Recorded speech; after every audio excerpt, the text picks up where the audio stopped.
What is up, guys? Jerome here, and today we're going through all the very best buffs, consumes, enchants, everything you need to be as prepared as possible in Gnomeregan. Now, Blizzard has added a bunch of new buffs and consumables, so you don't want to miss out on that. But we're also going to be going through a comprehensive guide of all the consumes that you're going to need to maximize your success in the raid. With this video, you're going to be as prepared as possible for success in Gnomeregan.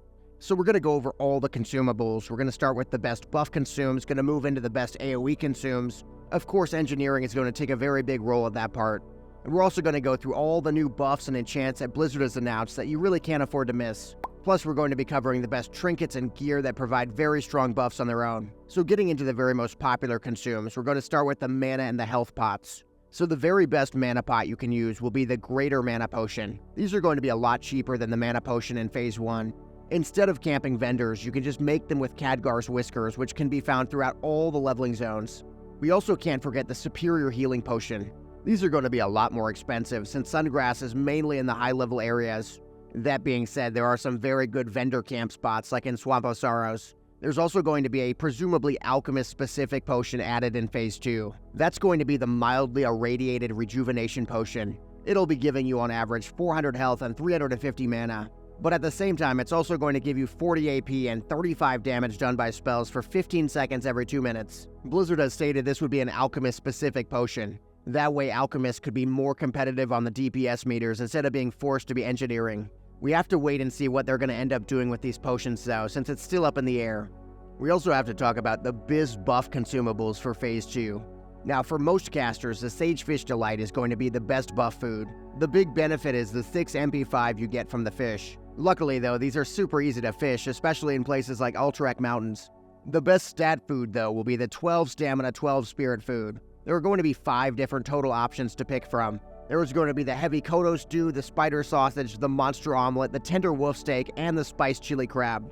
The easiest of these to farm and likely the cheapest will be the Spider Sausage. The spiders in Dustwallow are around level 36 and they drop white spider meat about 30% of the time. The other relatively easy option will be the Heavy Kodo Stew, but I see that being a lot less popular. Every other recipe than that requires mobs that are generally level 40 or higher.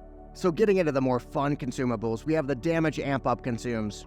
So for physical DPS, the Scroll of Strength 3 is going to give you the most strength. It'll give you 13 strength and it overwrites the much cheaper Elixir of Ogre Strength, which only gives 8 strength. Unlike previous scrolls, these really won't be easy to get from the vendors or the mobs since they mainly drop from high-level enemies. The best way to get Scroll of Strength 3 will likely be from the repeatable Gadgets and Water quest. That quest has a high chance of rewarding all types of scrolls. You'll also definitely want to run the Elixir of Agility. That does reign supreme with 15 agility, so you won't be needing any Agi scrolls this phase. We also can't forget one warrior-only consume, which is the Great Rage Potion. That generates around 45 rage per use on a 2-minute cooldown. This is likely going to be one of the most expensive consumes in the game. The Large Fangs are an uncommon drop from mid-level 30 creatures in locations like Dustwallow or the STV Gorillas. Meanwhile, all melee will be excited for the Dragon Breath Chili. That's a 10-minute buff with a 4% chance to fire off 60 AoE damage in the shape of Cone of Cold. It'll only proc off melee attacks, and the faster your weapon is, the more DPS you'll do. Because of this consume and a few others, small flame sacks are going to be a really good gold farm. As for caster classes, there's a new speculative potion called the Lesser Arcane Elixir. Supposedly, this would increase your spell damage by 14 for 30 minutes, but we're not 100% sure if it's coming in the game yet. There's also the Elixir of Frost Power from the Christmas event, which you hopefully invested in. And of course, the already popular Elixir of Firepower will be making a comeback. As a healer, I'll also be bringing the new Spirit Scroll 3 with 11 Spirit, though it will be pretty expensive. So before we go further, we need to talk about the new Enchanting Buff that's coming in Phase 2. So for both casters and physical DPS, there will be a new buff coming for enchanters. That new buff is called the Enchanted Sigil. It'll be giving 20 increased damage and healing with spells alongside 20 attack power. The catch is that it's a 30-minute buff with a 30-minute cooldown, so it's basically a world buff you can lose if you die. So now let's get into AoE Consumables for maximum blasting. Oil of Immolation will be the new try-hard consume, which you can run throughout Gnomeregan, but at a very high cost. It'll be putting out 50 AoE damage every 3 seconds. We also need to talk about engineering, but there are going to be a lot of specialization changes. Specializations will end up being in Phase 3, which means no mortars and likely no sappers either. But engineering will still be insanely strong. You're going to have 2 main options for explosives to use on trash packs. The first is the Solid Dynamite. That'll be 250 AoE damage on a 1-minute cooldown. Alternatively, there's the brand new High Yield Radiation Bomb. That'll be 200 damage plus 125 nature damage over time. For non-engineers, you have 2 more options. You either get the Easy Throw Dynamite 2, which does about 250 damage, but it has a chance to explode in your face. Alternatively, the new Easy Throw Radiation Bomb with 150 flat damage plus 50 nature damage over 10 seconds. One more AoE explosive I'm looking forward to is the Goblin Landmine. It does 450 damage and it'll be perfect for use on boss fights. Also, while this is not technically an AoE damage increaser, the Advanced Target Dummy will be absurdly overpowered. It'll be great for big trash packs since it has over 3,000 health. So now let's get into the defensive consumables. First up, the Fire Protection Potion. These are going to be just like Shadow Protection Potions in BFD. You're most likely going to be rolling a Fire Protection Potion the entire raid, so get back to Flame Sack farming. We also have the Nature Protection Potion. We have no guarantee of nature damage in the raid, but a lot of the new items have nature resistance on them. Hopefully you stocked up some life fruit for those nature protection potions. As always, we also have more buffs to roll, like the Elixir of Fortitude for 120 health. There's also the Rumsy Rum Black Label, which is increasing in price and gives you another 100 health. And if you expect to take physical damage, you could roll the new and improved Elixir of Greater Defense with 250 armor. We also have 5 activatable defensive potions as well, depending on the situation.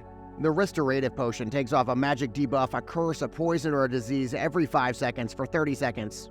Then the Magic Resistance Potion brings 50 magic resistance for 2 minutes for all the magic damage in Gnomeregan. Though personally, I'm expecting to use the Free Action Potion in a lot more situations. That'll make you immune to stun and slow for 30 seconds, which I'm sure will come in handy in the raid. Less handy in the raid will be the Lesser Invisibility Potion. This will mainly be used in speed runs to skip trash packs. Then a final potion we have for actually taking on enemies will be the Lesser Stone Shield. That'll give you 1,000 armor, but it'll take up your mana or your health potion CD. Forget potions though, we've got to talk about all the world buff news. The big key for world buffs is that Boon of the Black Fathom and the Ashen Veil Drum buff won't work past 39.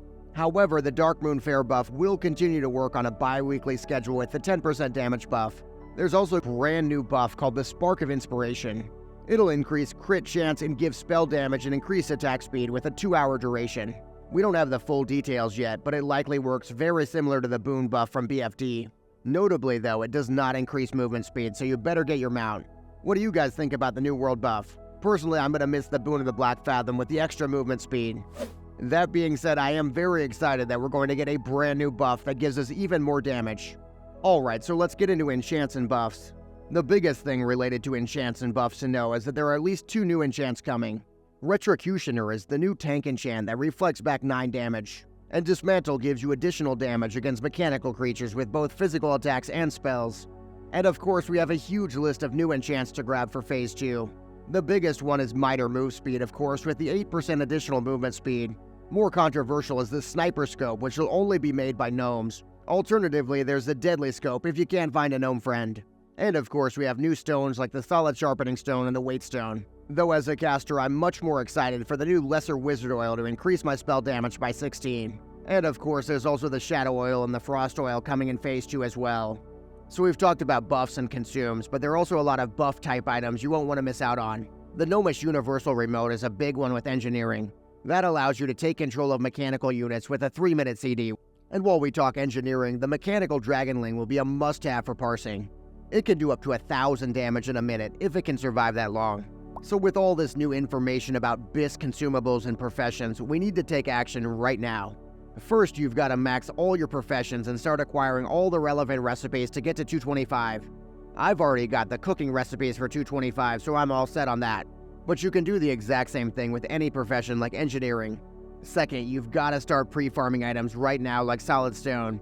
So being prepared for Gnomeregan is going to drastically improve your enjoyment of the raid. If you have the right buffs and consumables, you'll be able to breathe through the entire Gnomeregan raid. Trust me, being prepared is a great feeling. Another great feeling is subscribing and liking this video because the final part of the Gnomeregan video is coming out next week. That video is going to be full of Gnomeregan boss tips and strategies so you can dominate the raid. But since that video is not out yet, you should definitely check out my 5-minute Phase 2 prep video next in the meantime.